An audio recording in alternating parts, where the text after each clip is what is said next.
Well, let's look at LinkedIn. We don't have a LinkedIn model, so we're going to have to build one from scratch. And as we get more and more experience in all this, we'll be able to continue to kind of look at these companies and derive some really cool insights as we become more of an expert in one area. LinkedIn, $113 a share. So how many shares outstanding? How many pieces is this pie divided into? Ticker is LNKD. So you go to SEC's website, we type in LNKD, LinkedIn. Your 10K has been prepared and filed.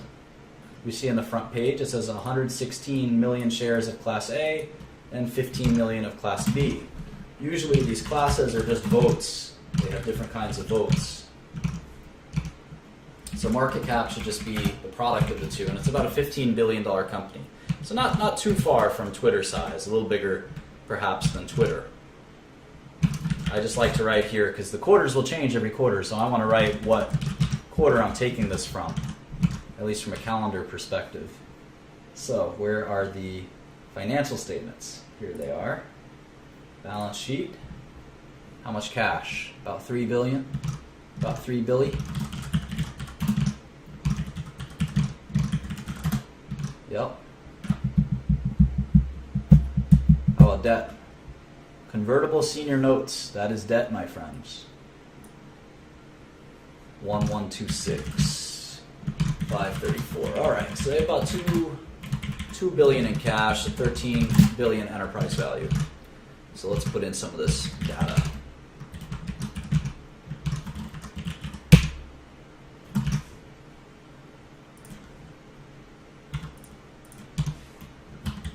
Yeah, so about 13 billion versus LinkedIn, which is about 10 billion.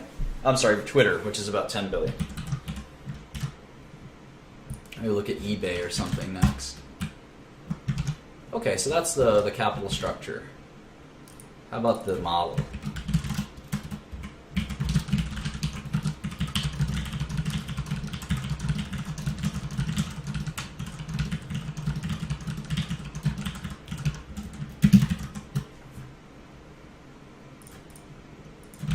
We can get the annuals just from this report right here. In fact, it's always fun to take a quick glance. It's like a preview. You see the revenue growth actually reminds me of Twitter. These numbers are almost the same, right? 1.5, 2.2, 3 billion in revenue. And if you look at the income statement, it's not that different. It's not that different, other than the depreciation is an enormous amount. Let's look at the cash flow statement. See if that tells us anything. The cash flow statement paints a very different picture. It's a very profitable company, according to the cash flow statement. But if you add the PP&E, so you just look at free cash flow, you can see it's about $300 million. And they broke even last year before that, and they made about $100 million the year before that. So it's making a few $100 million a year, depending. And in these tech companies, they choose to, quote-unquote, reinvest quite a bit because they don't want to kind of spoil their future. And so they sacrifice short-term earnings for long-term earnings, which often makes sense. So let's look at the Q4.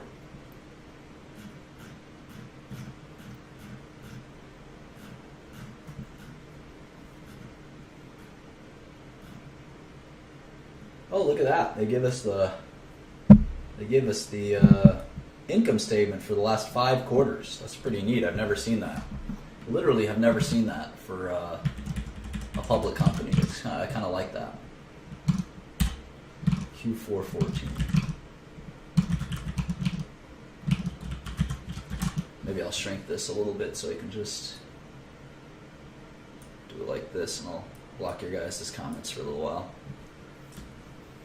All right, 7-Eleven, 75.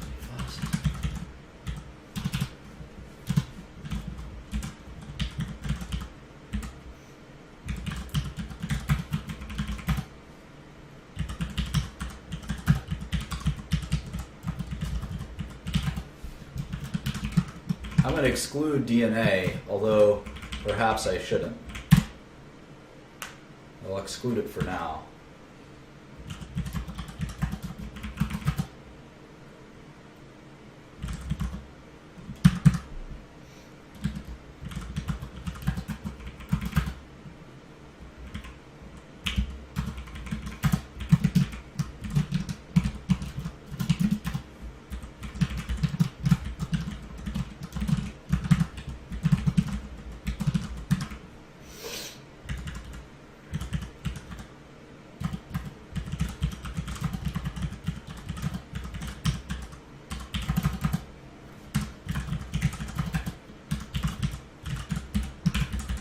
This makes LinkedIn makes it very easy for us. Some companies make it hard for you.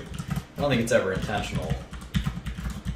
And I can tell you, as a CEO, you don't really care how your press releases are, or how clearly they're written. By the time the quarter is done, you're exhausted. As long as they're accurate numbers, that's all you really care about.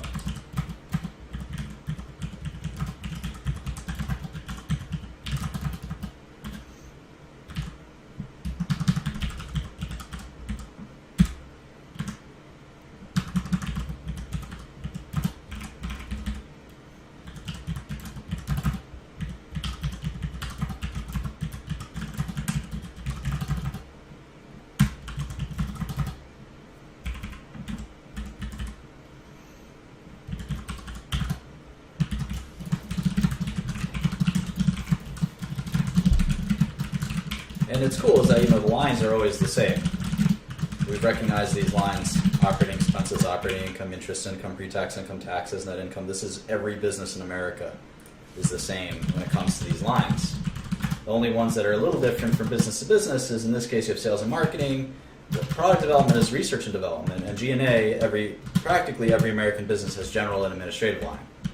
So from just these lines, we can already do a couple of fun calculations. Let's look at revenue growth. Well, last quarter revenue grew 34%. That's a lot. We could look at our kind of comparable sheet. Let's pop in 34% for LinkedIn. We know that a lot of these other tech companies aren't growing that fast, right? Last quarter revenue growth, 34%. That's way above. The average is 13%. But it's about the same as some other high growth companies like Tencent, Facebook, which is absurdly high revenue growth for the amount of revenue that they have. That'll slow down someday. And it's not as high as Twitter. Twitter's actually still has the number one revenue growth, even though the stock's kind of in the toilet. Interestingly, the earnings, we'll have to focus on that in a second. Gross margin, what is that? Gross margin, operating margin. We looked at Google briefly. We're going to get back to it at some point. 86% gross margin, pretty incredible. Operating margin a little lower. We're still growing and reinvesting. So 13% operating margin is pretty low.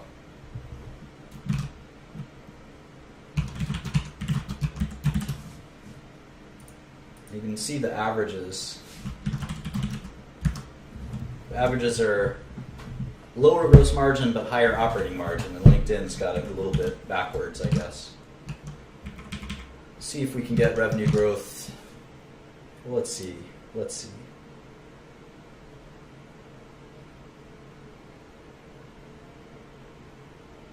for shapes. I just want to look at sequential revenue growth real quick because it's kind of remarkable the way they grow revenue sequentially. You can see that Q1 is a weak quarter for them, just the same way it is for Twitter. But then they grow 10% every quarter sequentially, which is pretty crazy. So if they do that again, even if they do a little less than that, 2016 revenue would be about $4 billion, 3.9 billion. So revenue is a bit higher than Twitter. Earnings are a trickier subject. See what their gross margin has it fluctuated. No, it's been about 86% every damn time. So you can pretty easily forecast it'll be 86% again. COGS is just the subtrahend, I guess, of those numbers. Let's see how much S&M is growing year over year.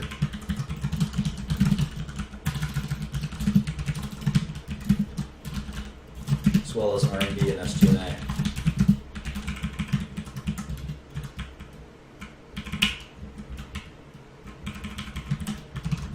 %. It's interesting. Their cost growth in some cases is higher than their revenue growth. Very, very interesting. They're definitely investing quite a bit. Let's see here. R&D especially, let's say they can moderate a little bit that expense growth, let that operating income breathe a little bit. They have a little interest expense from debt. Eventually they'll pay some taxes. I think maybe let's say they'll pay 25% taxes. So you can say that the operating or net income for next year will be about 300 million. So they're quite a bit more profitable than Twitter. They reached their scale a little bit. Make some guesses on their earnings ability. So maybe it's 22 times earnings for next year.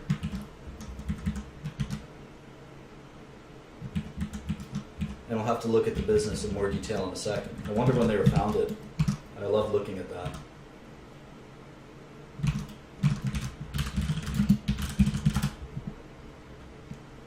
(2002). Wow. I could have started LinkedIn in 2002 and it'd be worth 15 billion or 12 billion today. Instead, I went on a career of pharmaceutical investing and I made only a fraction of that much money. Now, having said that, LinkedIn, let's see who their largest shareholder is. Well, it's owned by a diverse array of institutional investors. Let's see about their Class B stock, which I think has higher votes. That's owned all by Reid Hoffman, who I think started the company, might even be their CEO. So the market cap is 15 billion. And he owns 15 million shares, which is about 10% of the company. Is that right? Yeah. So this guy's worth about 1 or 2 billion just on his LinkedIn stock. I think he has some other, probably about 1.5 to 2 billion just on LinkedIn. Is he the CEO? Yes, he is. No, he's the chairman. Jeff Weiner is the CEO. So Hoffman has about $2 billion of LinkedIn stock. Let's see. LinkedIn. His net worth is about $3 billion. Most of it comes from LinkedIn, where he was the CEO. He was also at PayPal. He was part of Peter Thiel's company. And even before then, he was at Apple. So he's been around the block in tech. He's one of the most well-known tech people, isn't he?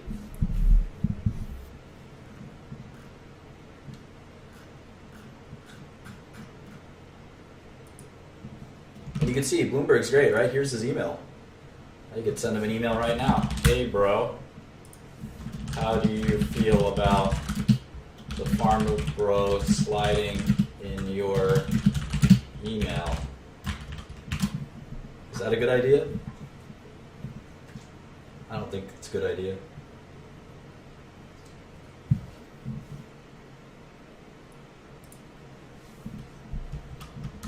Anyway, let's look at the business a little more.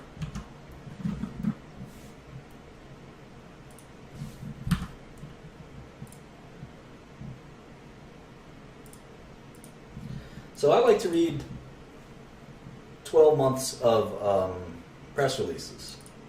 LinkedIn announces fourth quarter and full year 2015 results. This was reasonably recent, and the quarterly releases are the most important. And you can arguably, and this is what Warren Buffett does. This is what Warren Buffett does. You sort of have, I like to joke, a company should put out 3 press releases in a year. Q1, Q2, Q3, and the full year press releases. So arguably the 4 most press, of course there's going to be other press releases, any acquisitions, new products, management changes. But arguably the most important press release for any company is their full year press release. And then the second, third, and fourth are these 3 kind of equally. And then certainly these can be important press releases. A new CEO, new product, bought a company, sold a company, whatever. They're all important, but full year, very, very important. So here it is. LinkedIn announces fourth quarter and full year 2015 results. All right. The world's largest professional network on the internet reported results for fourth quarter. And the transcript of the prepared remarks is in this press release, so that's pretty cool. So we don't have to listen to the conference call. Or at least we don't have to listen until we hear the questions part. Q4 was a strong quarter, bringing to a close the successful year of growth and innovation, said Jeff Weiner. We enter 2016 with increased focus on core initiatives that will help drive growth and scale across the portfolio. So basically this entire 2 paragraphs, I don't see anything in here that's worth reading. It's all kind of corporate speak. During the quarter, LinkedIn made solid progress against its long-term product strategy to create value for members by connecting them to opportunities. So LinkedIn is kind of about job opportunities, isn't it? We launched our reimagined flagship app in December, creating a more streamlined experience for members to follow personalized and relevant content in their feed, and continue to scale the number of jobs on the platform to now more than 6 million open listings. So that's kind of, maybe we'll track that. If you read these press releases, you should be taking notes. You should be taking notes in your model. 6 million open listings. Revenue increased 34%. Okay, we have that in our model. Here we go, talent solutions. Talent solutions. I don't know what that is. Talent solutions. Maybe we'll make that on the front page too.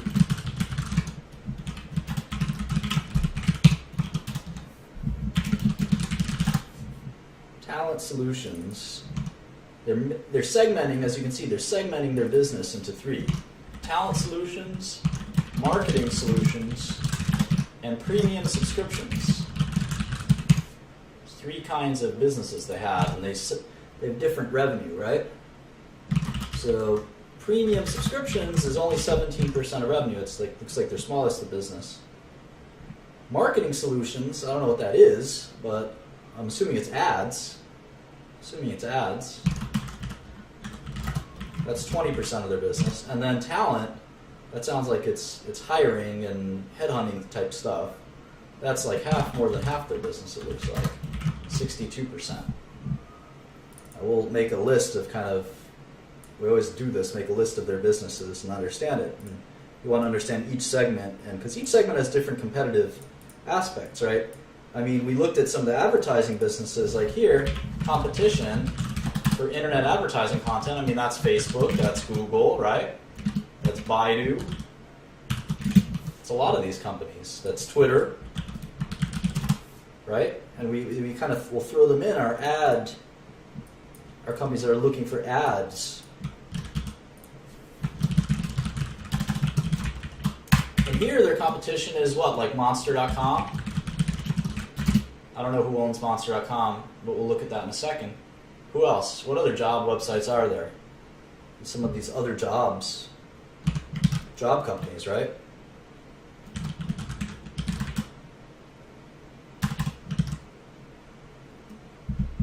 Baidu's stock ticker, I think, is BIDU. Premium subscriptions. Well, this is sort of like unique to LinkedIn. I'm not sure that they have competition other than, Monster. I don't know, Indeed. I haven't looked for a job in a long time, so I couldn't tell you. Indeed. Any other ones? All right. So we got a little bit of information here. We're starting to get a flavor of the business, and remember, we're not going to be able to get that flavor. We're not going to get a stock pick quickly, right? We might get some hints of what a stock pick might be, but in 2 hours we can't get a stock pick. So just to recap, kind of what we're doing is we're glancing at various internet companies building quick models. Let's say we're up to what? 6, 7, 8, 9, maybe 10, 11, 12. So what we'll do after this is, because we'll have like 12 skeleton models, what we'll do, and then we've done this sort of overview process for each company, which I think is very healthy. And if you feel like this is getting repetitive, that's too bad. I think it's good. It's an iterative process. But after we're done with that, we're going to start to mix in just getting brief introductions to the company. We're going to start sprinkling in more heavy-duty research. And I'll show you how to do that and some of the research tools that we tend to use.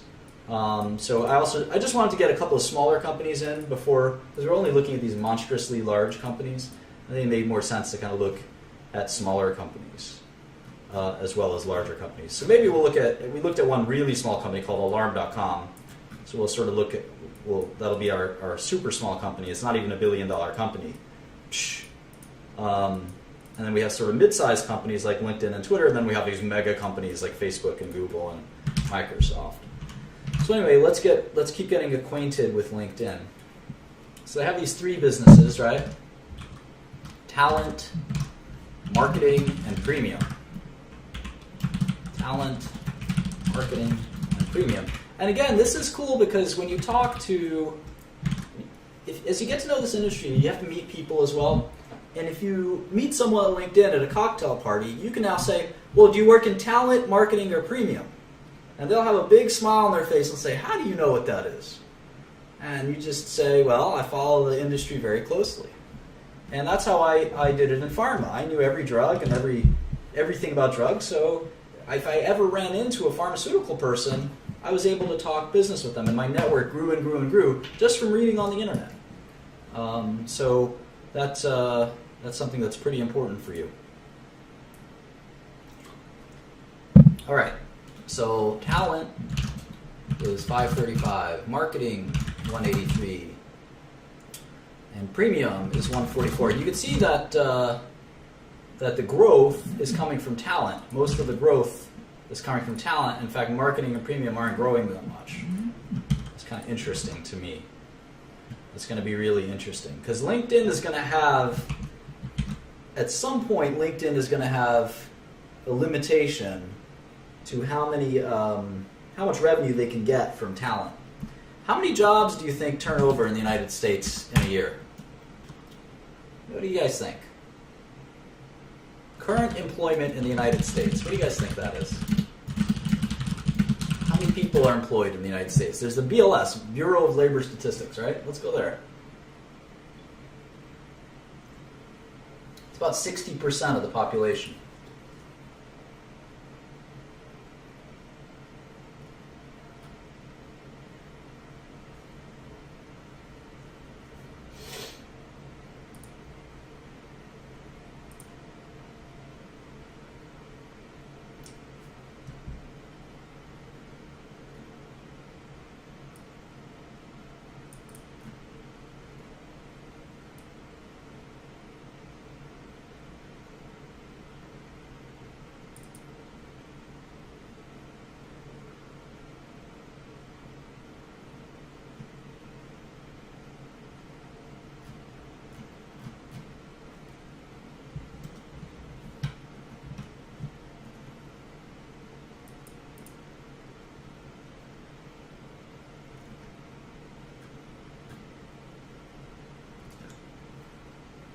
The civilian labor force is 158 million people. We're going to have to track this. We're going to have to track this.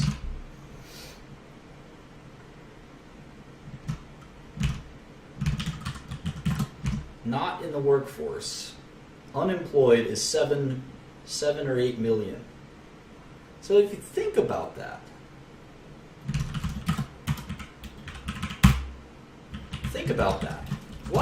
What jumps out to you right now?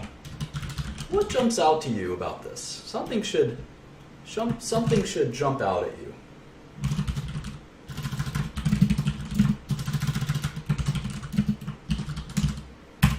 Something should jump out at you. What jumps out at you?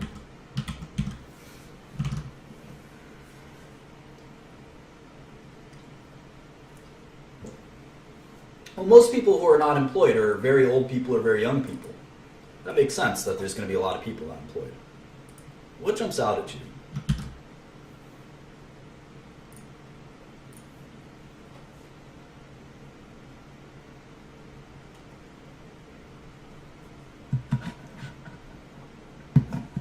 Not the Bureau of Labor Statistics. Yeah, there's 6. Exactly. Very good job, Isaacs.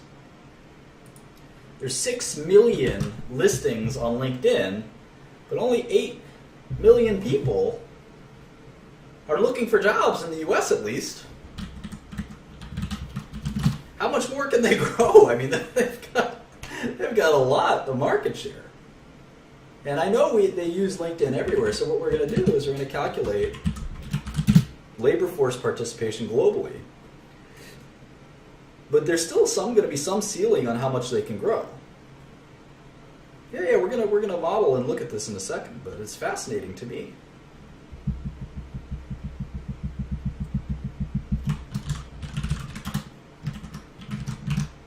They can't have 100% market share. We know that.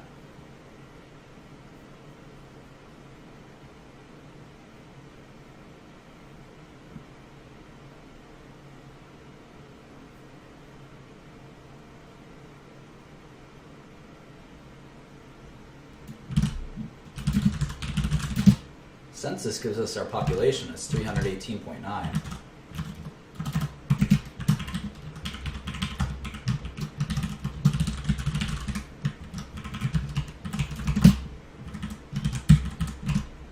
Let's say Europe is 800 million people roughly. So we can assume the European labor force, well, it's going to be a little bit smaller, right? Participation, I think, is lower. Let's say it's 40%. And let's say the unemployment rate's higher.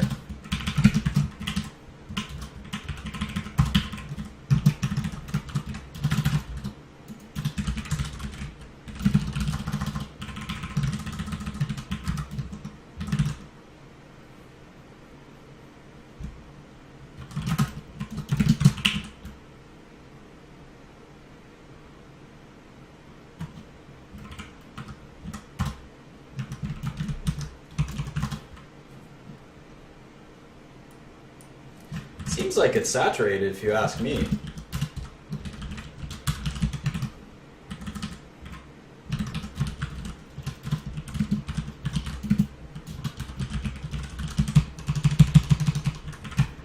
All right. So there's 30 million people unemployed in the US and Europe by rough calculations. And they already have 6 million of those, so 20%. That seems like a pretty healthy market share. Let's just keep that stuff in the back of our head. Keep thinking about it. Is it 9%? Let's keep thinking about it. I'm not saying that we're making any conclusions, but this is data that we're going to have to sort of think about, because this isn't just an internet company. This is an internet company focused on jobs. So we're going to have to learn a lot about jobs. That's the cool thing about, there's a lot of things that we gotta, there's the biggest thing we gotta think about is churn, or the amount of turnover in those jobs exactly, and then how much of them go to a company like LinkedIn, how much of them are filled internally. There's a lot of things that we gotta think about, but as we kind of conceptualize this business, we're learning more about it. And again, the awesome thing about looking at a sector is you get to focus in your knowledge on one area of the economy, but you still get to see, no matter how much you focus in, you still get to see little patches of different things. Right? With Priceline, we're going to learn about the travel business. With Facebook, we're learning about sort of how people spend their free time. It's a very Maslowian and psychological phenomenon, things like Facebook and Twitter. Whereas LinkedIn, that's also Maslowian, right? It's just our jobs hierarchy. And things like eBay, we're going to learn about commerce. I think this is going to be a lot of fun. Netflix, entertainment. So this is going to be a ton of fun, and you get to learn about all kinds of human phenomenon, economic phenomenon, social phenomenon. Anyway, let's get back to work. So EBITDA was 250. EBITDA, you should name your dog EBITDA. It's a cute name. Earnings before interest, taxes, depreciation, and amortization. So if you think about that, it's 250 million. Now, D&A is important in this business because of the cash flow and free cash flow situation. We're going to talk more about that in a second. So they gave guidance, revenue of 820 million. So you see that they are projecting a big sequential decline. I have 850 in here. It looks like they're expecting an even tougher quarter than I was thinking. So 820 million, which would be down 5%, and only a 29% year-over-year increase, which is fine, but interesting nonetheless.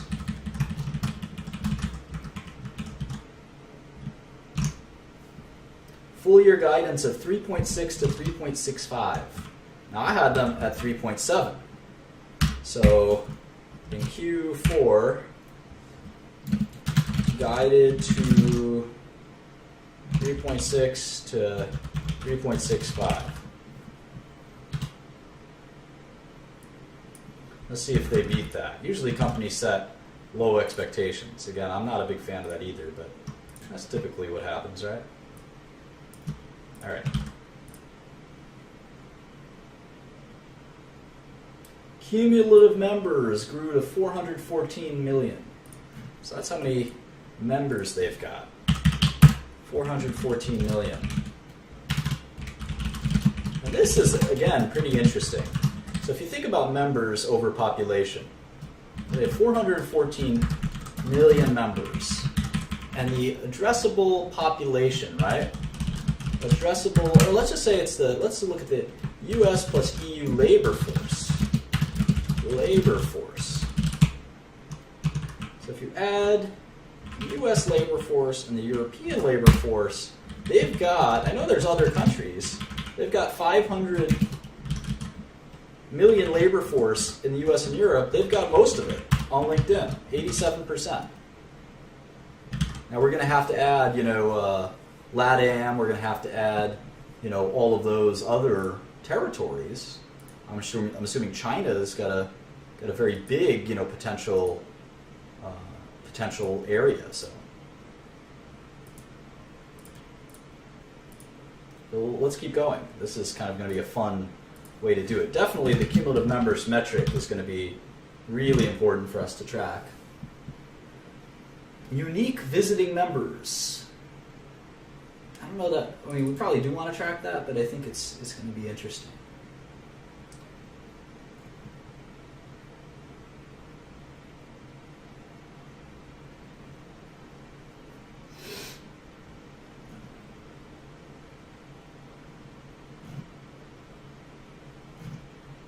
This is a fascinating business.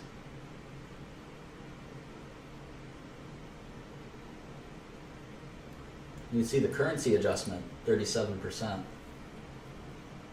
39% on constant currency, so I'll add that in here. Incredible growth, really.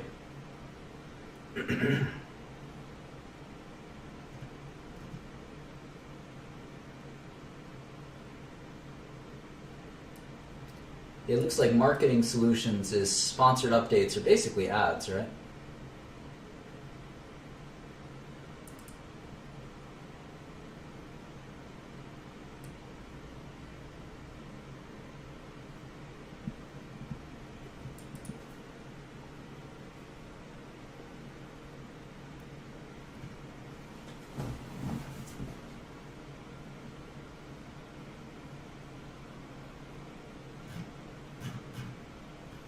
Yeah, I actually want to do some of the balance sheet stuff too.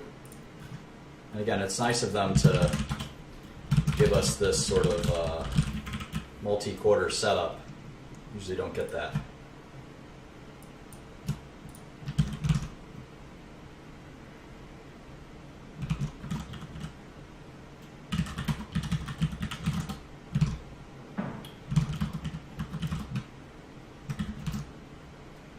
Deferred commissions. A company like LinkedIn doesn't have inventories because it's all online, right? They don't sell any physical product. Prepaid expenses, other current assets, property, plant and equipment, goodwill and intangibles, and then some other, I'm guessing, other.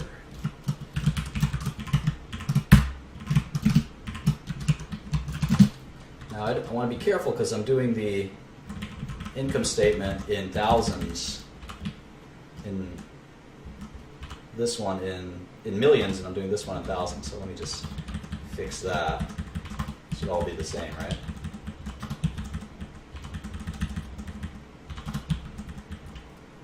Hopefully it's still carried over. It did.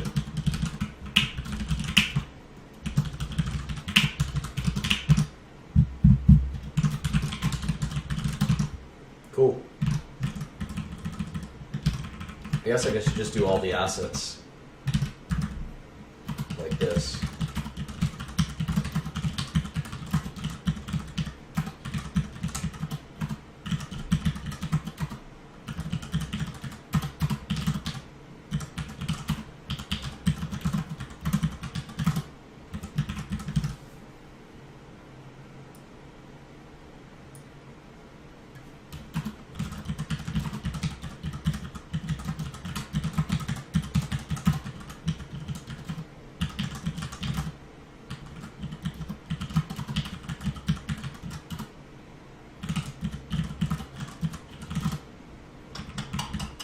Where did I mess up? Where did I mess up?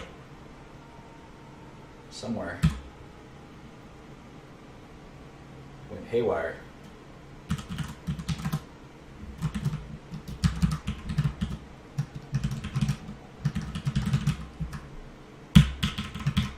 Start again.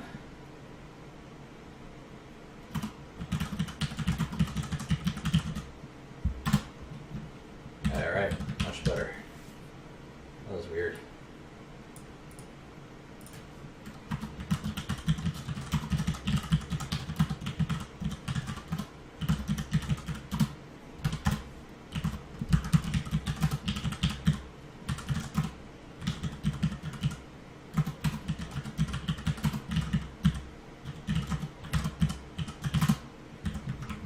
All right, last one.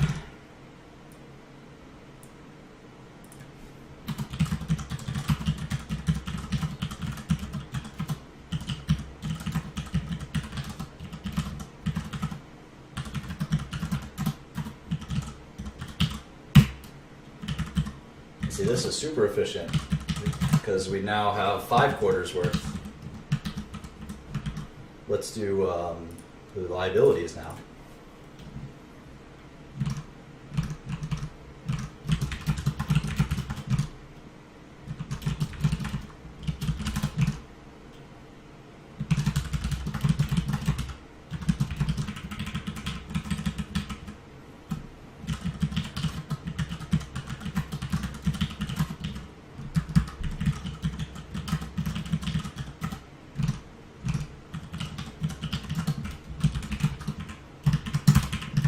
Ooh. That feeling when you hope the balance sheet balances and it doesn't.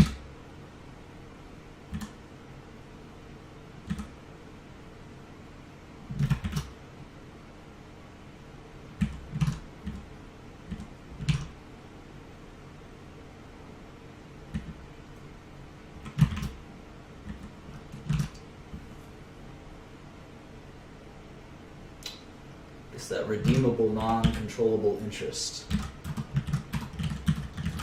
There we go.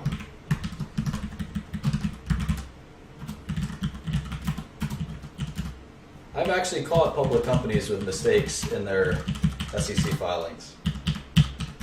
I always love it when that happens.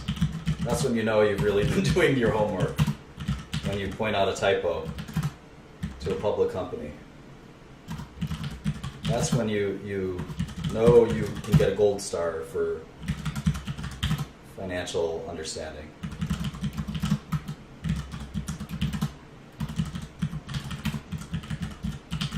In that case, it was certainly my bad.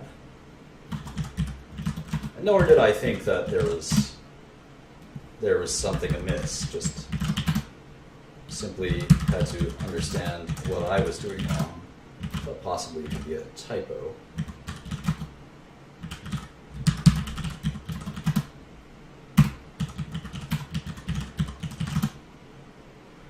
Okay.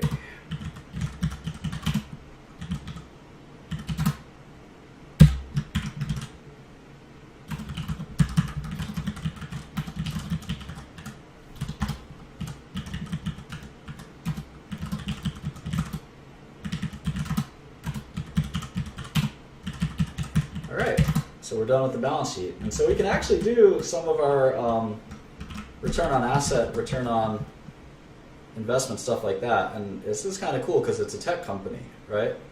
So if you think about return on equity, we've got $5 billion, right?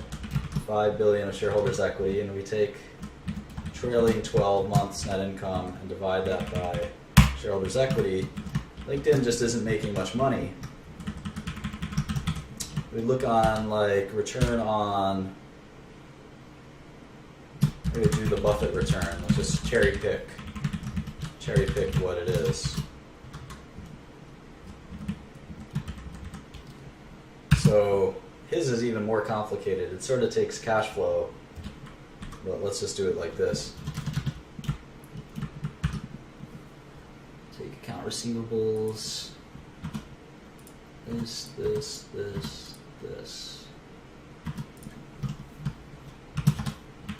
It's still pretty low. I guess they're just not making much money yet. And we'll have to sort of do the cash flow statement as well.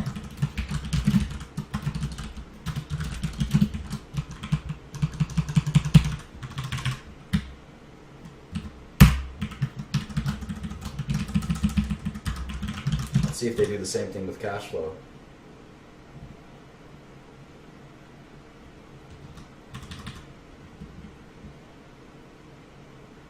They do. They do.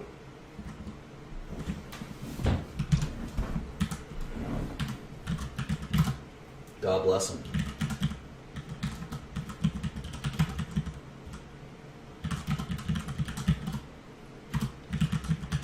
I'm gonna like the stock just because I like the way they do orient their numbers. That's not something anyone should ever say.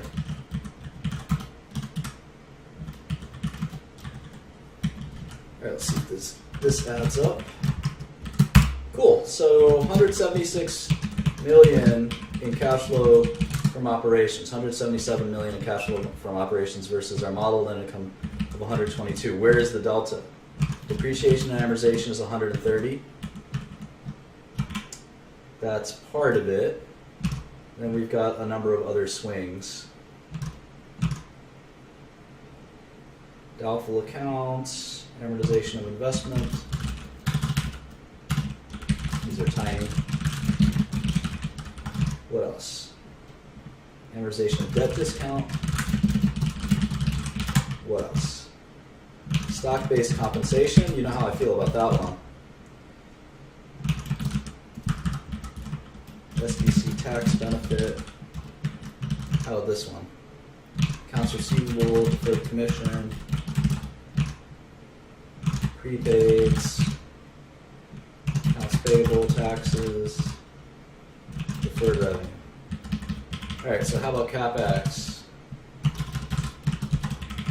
Or net additions to PP&E, right? Purchases of property, plant, equipment, 178 million. So this is amazing, right? LinkedIn is actually losing money. I think this is a short. I'll go through that in a second. But my spider senses are tingling for sure. And now if I add free cash flow and I do the add back of stock-based compensation,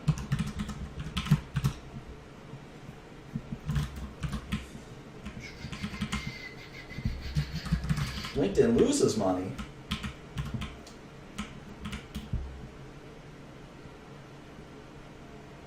My spider senses are definitely tingling. I say that when I think I've got a good stock pick.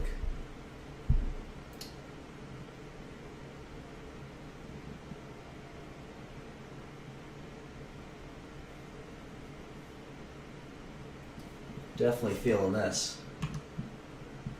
The last quarter, LinkedIn lost $122 million on $860 million of revenue. Even if I take out R&D, which is obviously how they fund their crappy website.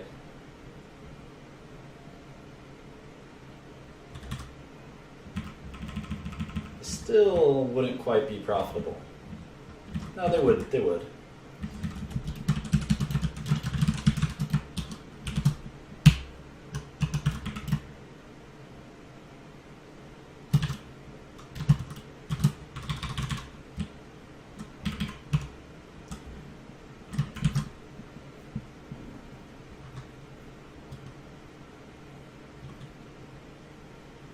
That's giving them a lot of credit.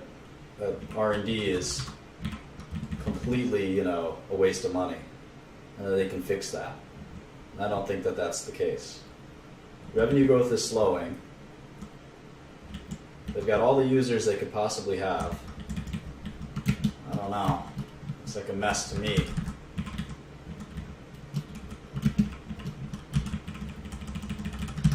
They're still classic headhunters, right? I mean, the low-end headhunting marketplace is please don't ask me about my computer hardware. The low-end marketplace, we're just here to talk about investing.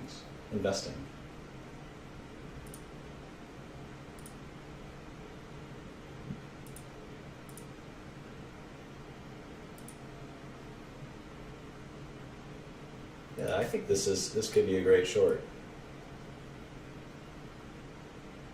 The revenue growth is phenomenal, but it will slow or stop at some point, and their margins are just terrible.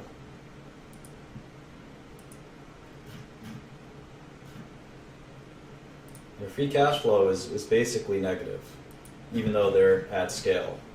They have 3 or 4 billion in revenue.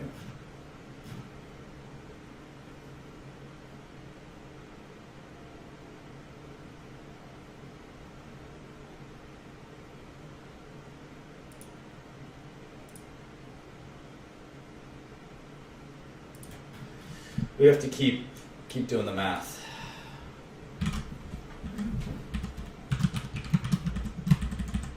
I think I want to add DNA back as a line. It's so big.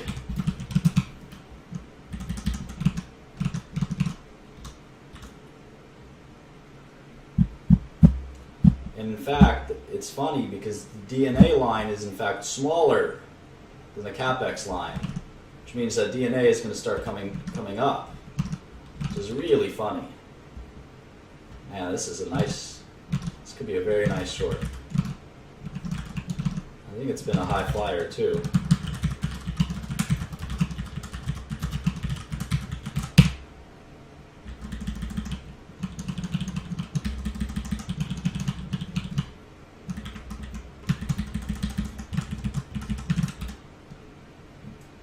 You can see DNA trending higher as CapEx rises. And if you take the average of CapEx the last kind of 5 quarters, you'll sort of get what you would expect DNA will be going forward. Let's do that real quick.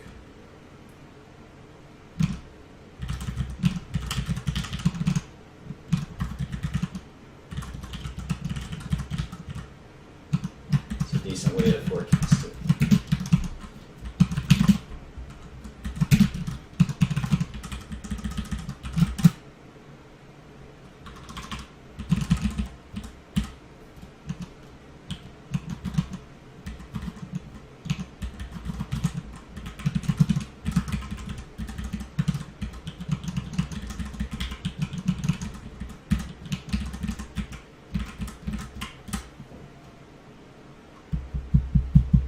$86 million.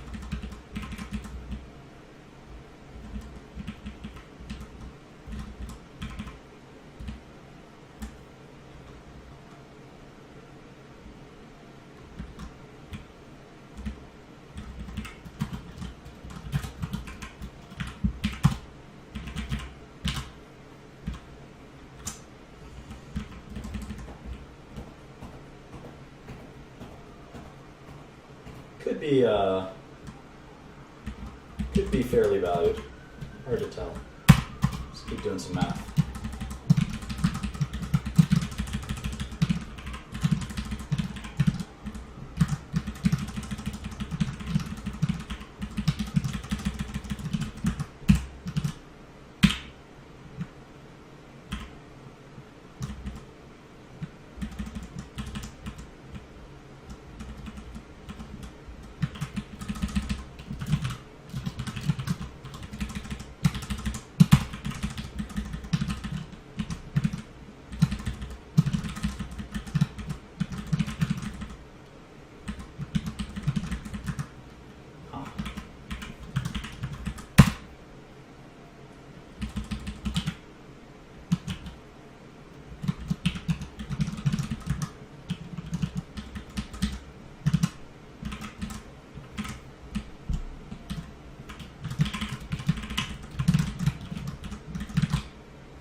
guess they will assume that they keep their sort of 86% gross margin.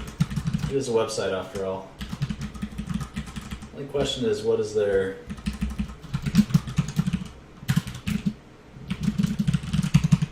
does their sales and marketing sort of scale exactly right? I think they probably have commission for salespeople or something. Yeah, it looks like it's kind of steady around 35%. So maybe we keep it at 35%. Big question is, what does R&D do over time? I don't know how much they spend, how they could spend this much money programming this crappy website. I never liked LinkedIn's website.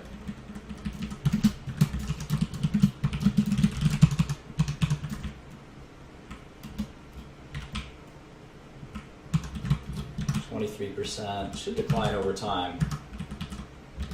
Can't keep the business going with all that money going back into R&D for a website. Maybe you can, I don't know. Should drop.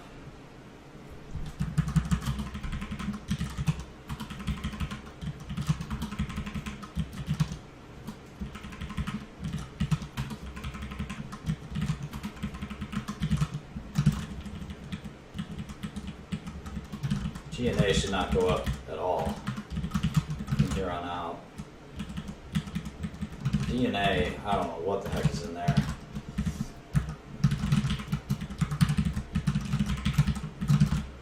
Interest income will obviously, they'll accrue cash over time and generate positive interest income. Taxes, we have to sort of figure out what we're going to assume.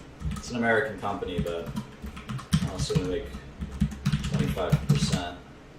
They do 25% taxes.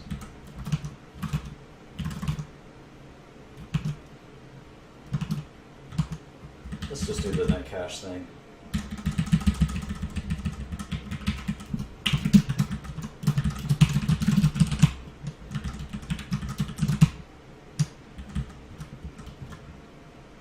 Yeah. They sure are inflated in Silicon Valley.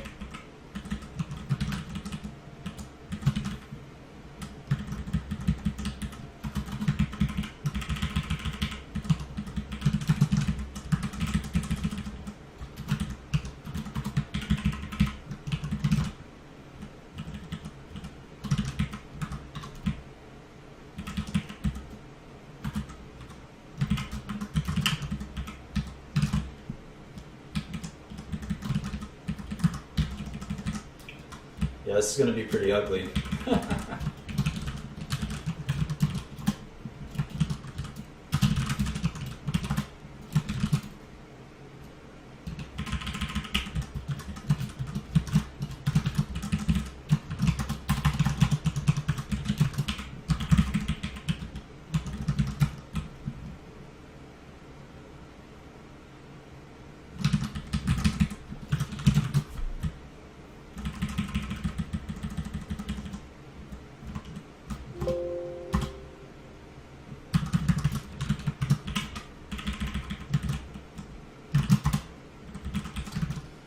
Yeah, I have it as a $2 billion company.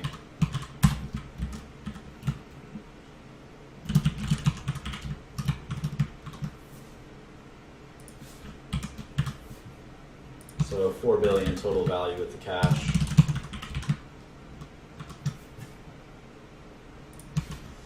$33 a share instead of $113 in the current stock.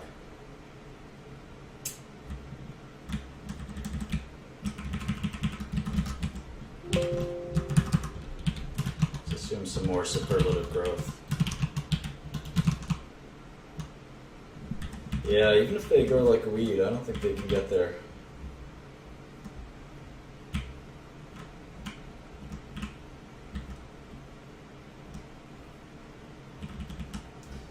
Yeah, I don't think that's a smart thing to say. Companies always have ridiculously inflated valuations because then you could just short them and make a lot of money. It's not really how it works. Market's pretty smart.